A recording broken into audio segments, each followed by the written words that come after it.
33 minutos pasaron de las 8 de la mañana y estamos pasados de rosca. Hasta las 11 nos quedamos, ¿eh? 92.1. Sí, nos vamos a quedar, sí, más o menos. 92.1 y si no por streaming, sí, en el canal de YouTube de Radio Magma. Ahí no solo nos pueden escuchar, sino que también nos pueden ver.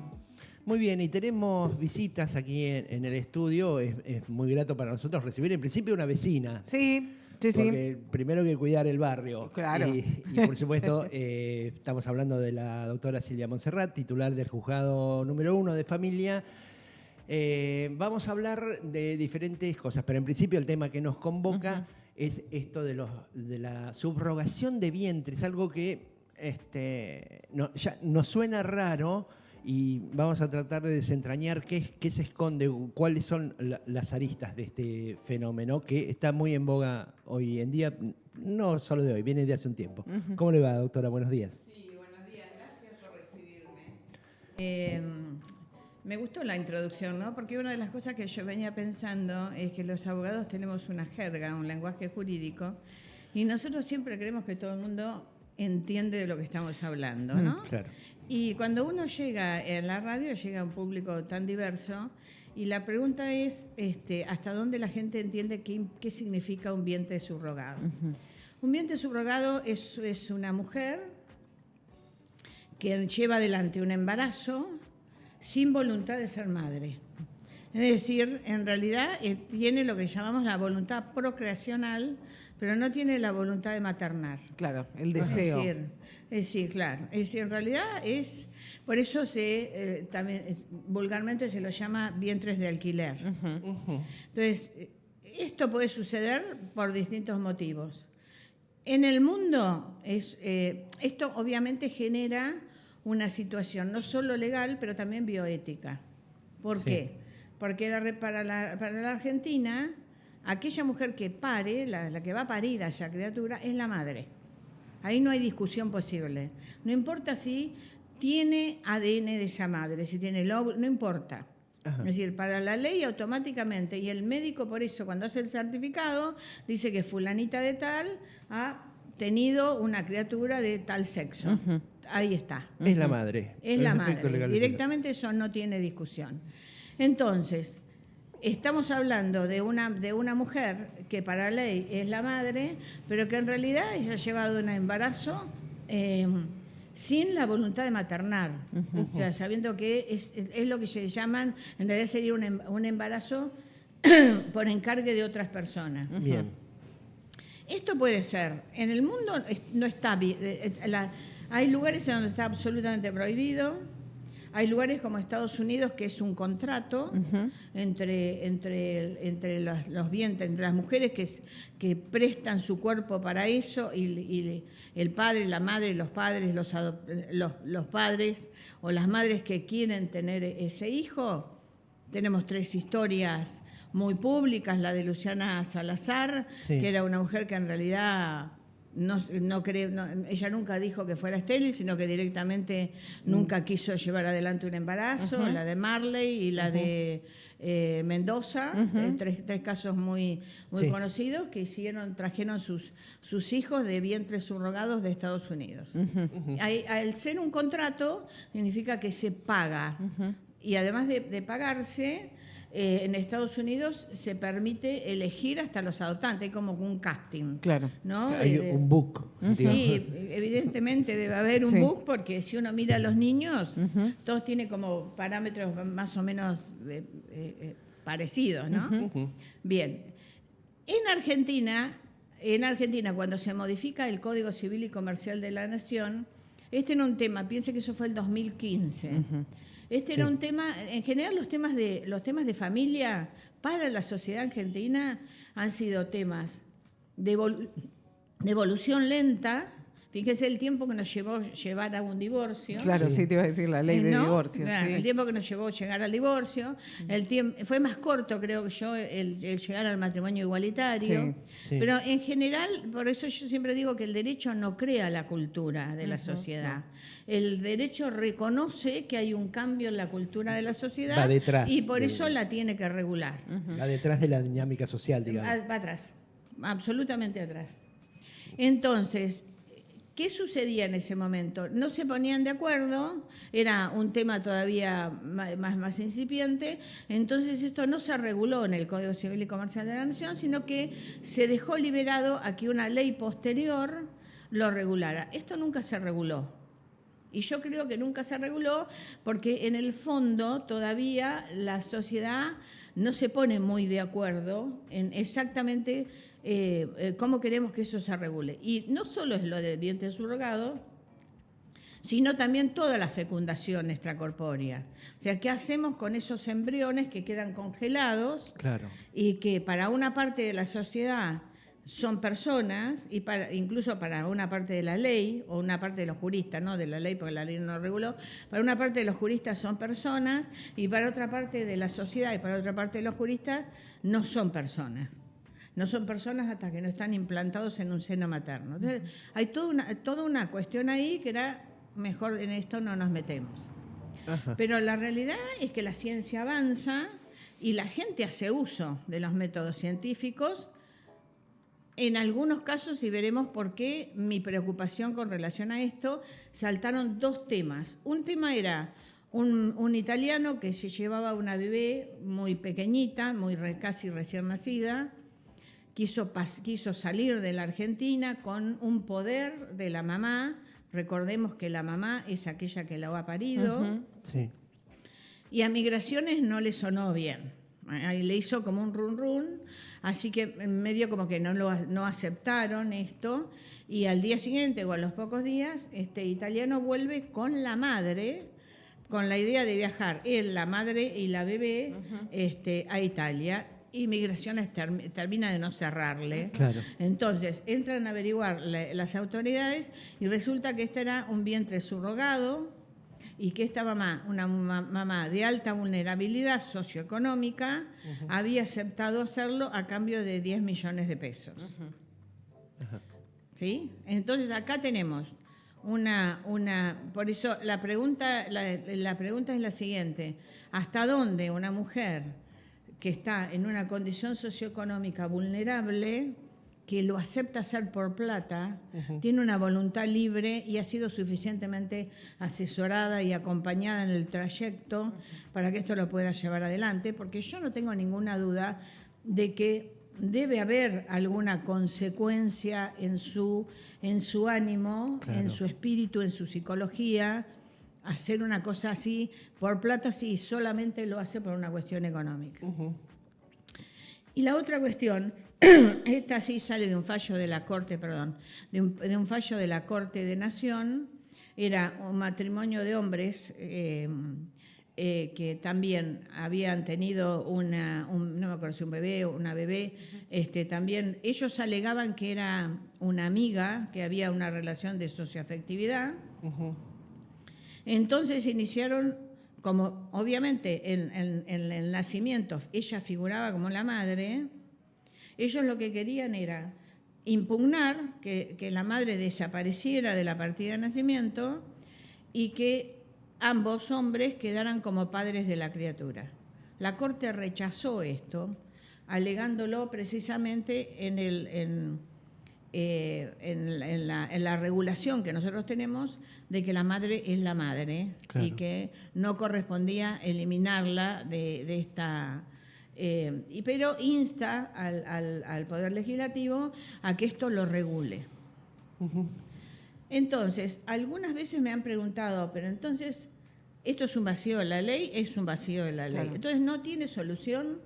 ¿Es imposible que esto suceda? No, nosotros hemos tenido casos, o un caso, en principio la otra cosa que la ley dice es que hay solo 2 filiaciones. ¿Sí? Nosotros podemos tener un padre y una madre. Sí. No hay una triple filiación. No podemos tener, según la ley, no podemos poner 2 madres y un padre, o una madre y 2 padres, no podemos. Cuando nosotros sabemos de que hoy hay familias constituidas muy diferentes. Sí, desde 2 mamás y 2 papás hasta... Bueno, hasta este trío Claro. que no tenían relaciones sexuales entre ellos, pero tenían relaciones afectivas. Y hay un caso que se dio, que lo que hace la jueza es hacer lugar a lo que se llama la triple filiación. O sea, contradice la norma y dice, bueno, acá tengo una mamá y tengo 2 papás y esto lo vamos a dejar asentado en la partida de nacimiento. En este caso era efectivamente una amiga de uno de ellos que también quería ser mamá y ellos querían ser padres, pero obviamente no querían hacerlo por forma natural y hacen un acuerdo entre ellos en poder criar entre los 3 a esta criatura. De hecho, creo que hasta vivían juntos. Y ahí la jueza, esto es lo que nosotros llamaríamos una subrogación altruista, o sea, hay una socioafectividad. Hay una madre que quiere ser madre y hay 2 padres que quieren ser padres. Entonces dijo, ¿por qué no de darle a esta criatura más afecto, ¿no? Claro. Más relación afectiva y genera una triple filiación. Claro, porque en el caso puntual era que la madre se desentendía, la tenía y Claro, la estaba entregaba y Claro, desaparecía. en los vientos subrogados, por eso dije, hay voluntad de procreacional, pero no hay voluntad de maternar. Claro. Entonces, la pregunta que nos hacemos es la siguiente. Esto está sin regular y va a seguir sin regularse. Ahora, si ustedes me pidieran que yo anticipe, si se llegara a regular, no tengo ninguna duda de que la sociedad argentina está más preparada para cuestiones altruistas. También se ha visto en otros países una madre que porta el hijo de una hija que no estaba en condiciones de portarlo porque había tenido cáncer, había tenido algún problema y no tenía útero, de una hermana que lo puede hacer por otra hermana. Diga, algo que se hace por afecto. ¿No? Que tampoco hay voluntad de maternar, pero sí hay una relación afectiva. Pero me parece que la sociedad argentina no quiere que esto se convierta en un comercio.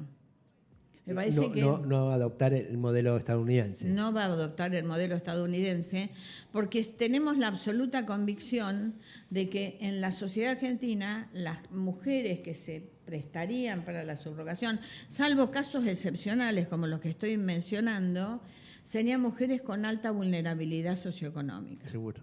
Entonces, ¿podemos fomentar esto? ¿Podemos fomentar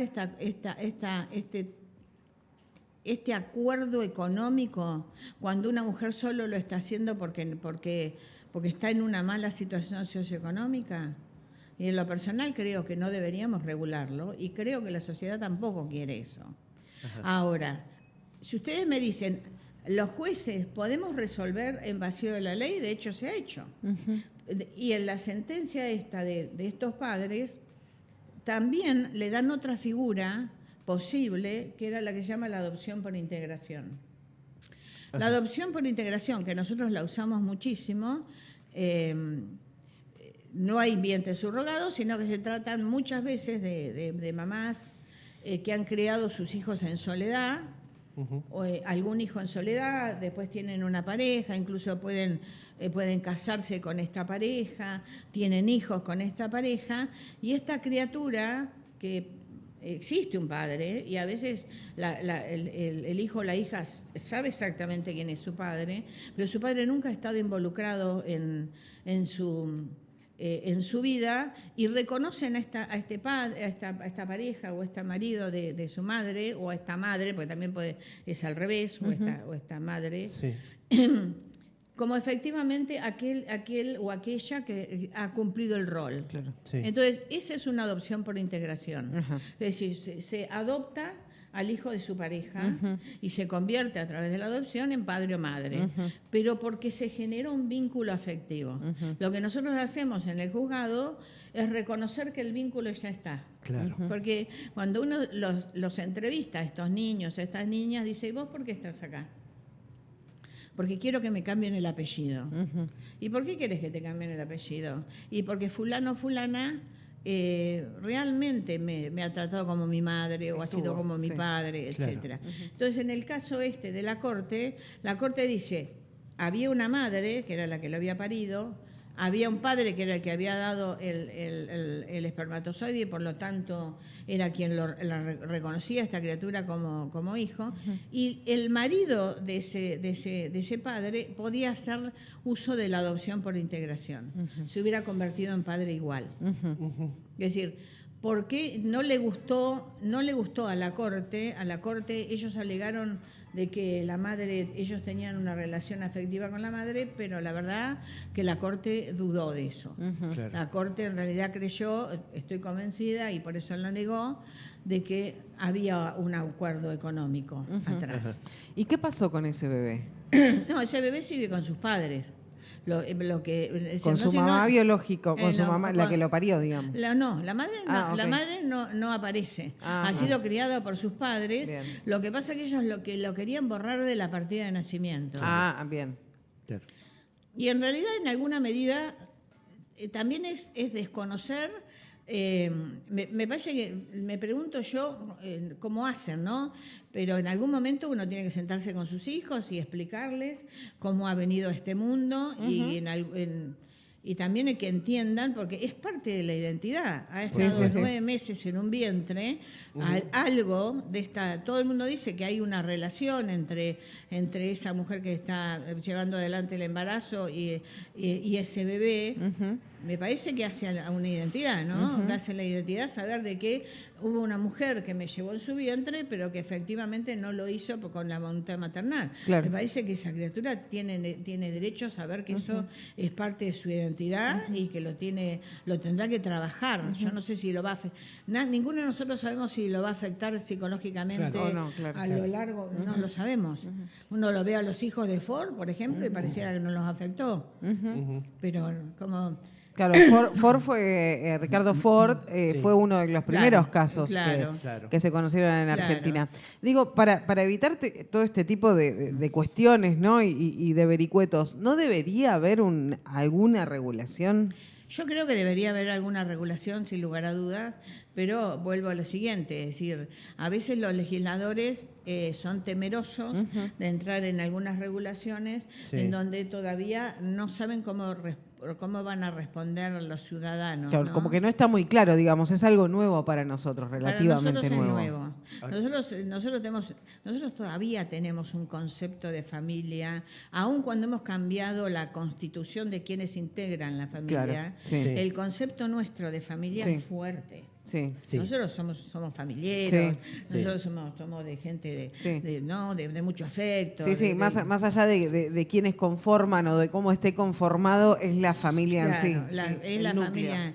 Entonces, trabajar o regular algo que pueda tener un impacto en esa familia, y la verdad que ninguno de nosotros sabe si la sociedad lo quiere o no lo quiere. Claro. Entonces, por eso para los legisladores, sobre todo los que les preocupa mucho lo que opinan sus votantes, prefieren no entrar en la discusión. Claro. Lo bueno que tenemos nosotros los jueces de familia es una flexibilidad suficiente para cuando efectivamente vemos que hay un interés superior del niño, como hizo la jueza que dictó la triple filiación o como lo hacemos con la adopción integrativa. Ahora me acordaba un caso mucho más viejo, que es el de Rolando Hanglin. Claro. Rolando Hanglin se había vuelto a arreglarse con la que era su esposa. Su esposa ya era una mujer grande y no podía tener hijos. Y en ese caso tenían una persona conocida con los que ellos tenían cierta relación y llevó adelante el embarazo y después la mujer de Hanglin hace la adopción integrativa de esta criatura. Todo legal. Y a mí me parece que es todo legal y me parece que es mucho más sano. Cuanto más sincero es el tema y más fácil es, bueno, sí, la verdad es así. Tu madre quería ser madre, pero no podía ser físicamente madre, y esta señora, en forma, no sé cuán altruistamente o no, pero se prestó para esto. Hay un proceso de atención, digamos, los 9 meses de embarazo, el posparto, la atención médica, me imagino que eso se debe cubrir, ¿no? En el caso de los italianos, encima estamos hablando de hombres que vienen de afuera, ¿no? Aprovecharse de mujeres argentinas, hombres, mujeres, lo que sea, aprovecharse de mujeres argentinas que obviamente existimos vulnerables. 50% de pobreza, vamos a encontrar toneladas de mujeres en esa situación. Sí. Ahora, sí, de igual modo, quiero agregar algo más.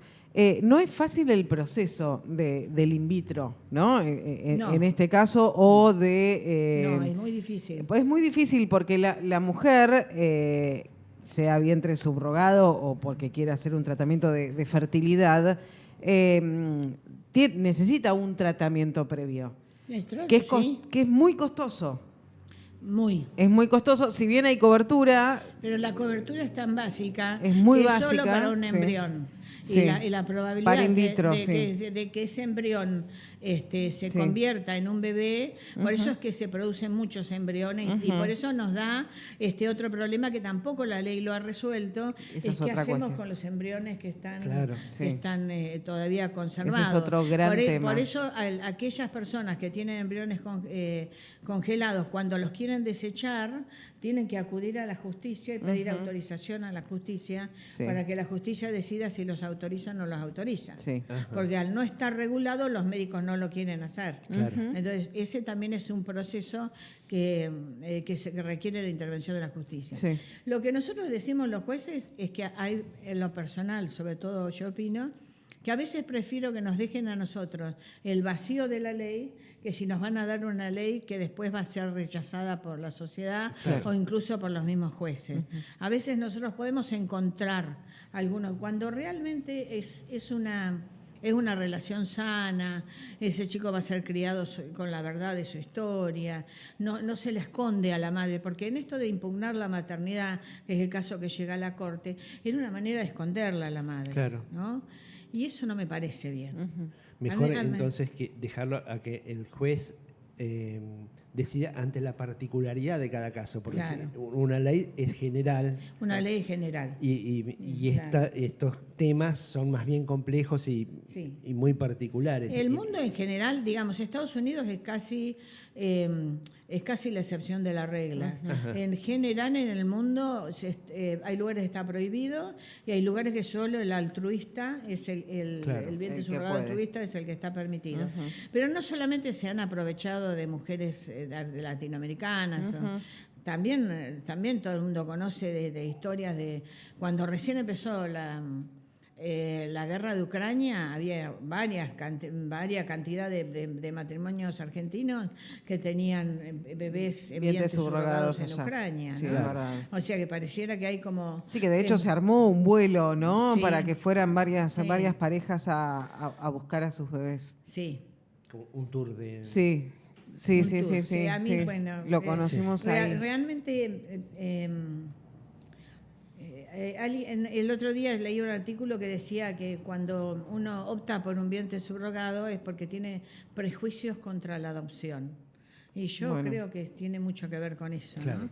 Y tiene mucho que ver con creer de que cuanto más pequeño es el niño, más posibilidades tengo yo de que ese niño se parezca a mí. O de conectar. Sí, no es así. No, hay acompañamiento. Otro tema a hablar y mucho tiene que ver con la adopción, Yo me parece que tiene que ver que todavía tenemos prejuicios contra la adopción y además queremos, en estos casos, me resulta difícil no juzgar, ¿no? Pero como yo soy una madre adoptiva, me resulta muy difícil entender por qué quiero tener un hijo que sea idéntico a mí. Claro.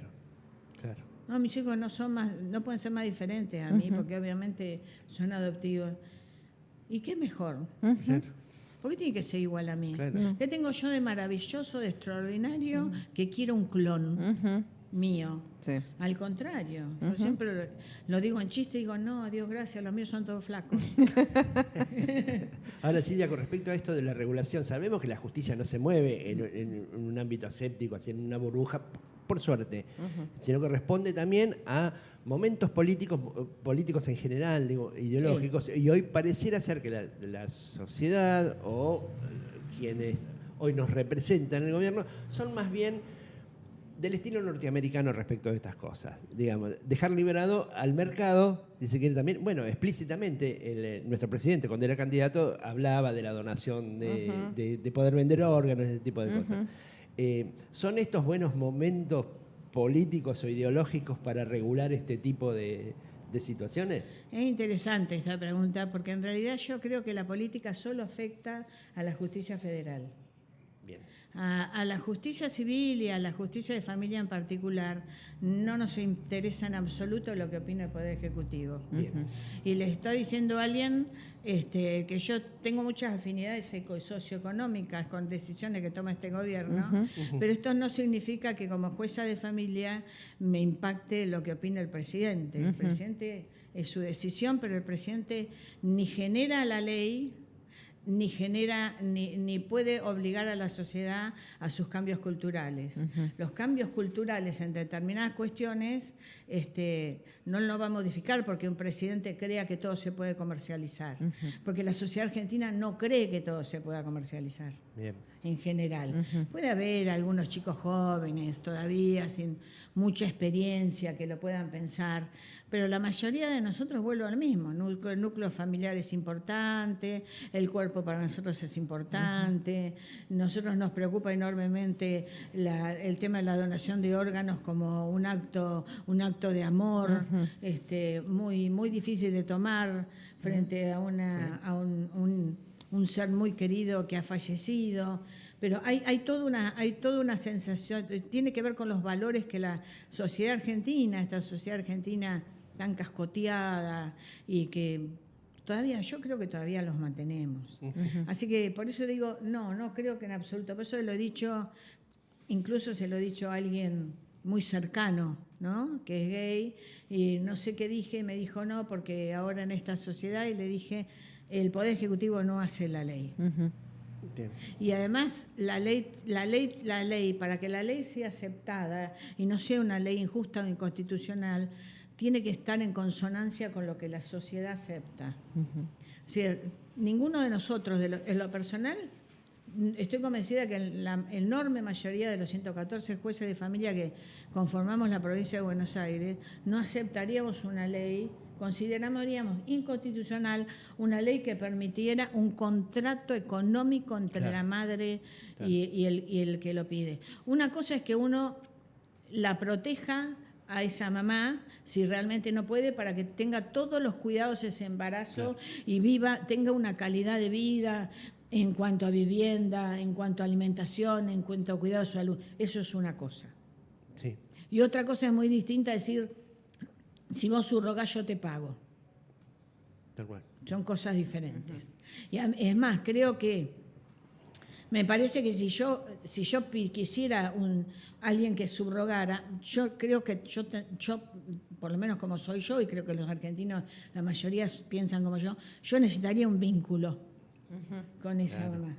Porque esa criatura va a ser mi hijo y de alguna formar manera, parte del proceso, de alguna manera. Sí. Será porque en mi vida de adopciones yo siempre tuve vínculos y siempre necesité ese vínculo. Me pareció que de alguna forma mis hijos venían con esa mochila y de alguna manera yo tenía que entender esto y tenía que conocer esa identidad para poder respetársela. Claro. Y eso es lo que les pedimos a los adoptantes. Por eso trabajamos mucho con los adoptantes, sobre todo cuando tienen hermanos que han quedado en los grupos de familias de origen o que van a otras adopciones, que mantengan que hagan un esfuerzo para mantener esas relaciones, porque esos chicos vinieron con esa identidad y con esa historia. Sí. La historia no desaparece de la mente del ser humano. La historia está, y si no en algún momento se dispara mal. Así que ser respetuoso, pensar de que estamos hablando de personas. Estamos hablando de personas. Es tan persona la mamá que decide subrogar, como el hijo que está, como aquellos que lo están esperando. Entonces, hagamos algo que se sea protectorio de todos, pero fundamentalmente de la criatura. En el caso de los italianos, no tengo ninguna duda que los italianos le van a sacar la criatura no va a salir de la Argentina, y entiendo que si la madre no tiene voluntad de maternar, será dada en adopción. No la vamos a seguir la historia porque al no conocer los nombres, no saber los juzgados que están interviniendo, no lo vamos a saber, pero ese sería el camino que hubiera adoptado yo. Claro. sin lugar a dudas. Porque no hay un vínculo. La verdad que querer borrar a esas madres de la historia, querer borrarle la historia, ese nene es argentino, o sea, nena de Argentina. Claro. Sí. Es nuestra cultura. Aparte queda bastante claro que ha sido un acuerdo comercial. Claro. Absolutamente comercial. Vinieron a comprar. Con desigualdad de partes encima. Claro. Totalmente. Sí. Así que yo estoy tranquila, por eso digo, el Ejecutivo se ocupe de que opine lo que quiera, pero... que se dedique a arreglar a la macro y la micro, y que la familia nos la deje a la sociedad y a los jueces de familia. Muy bien. Perfecto. Silvia, muchísimas gracias por haber gracias venido. Súper interesante la charla y es un tema que da para muchísimo. Muchísimas gracias. No, gracias a ustedes. La doctora Silvia Monserrat pasó por Pasados de Rosca.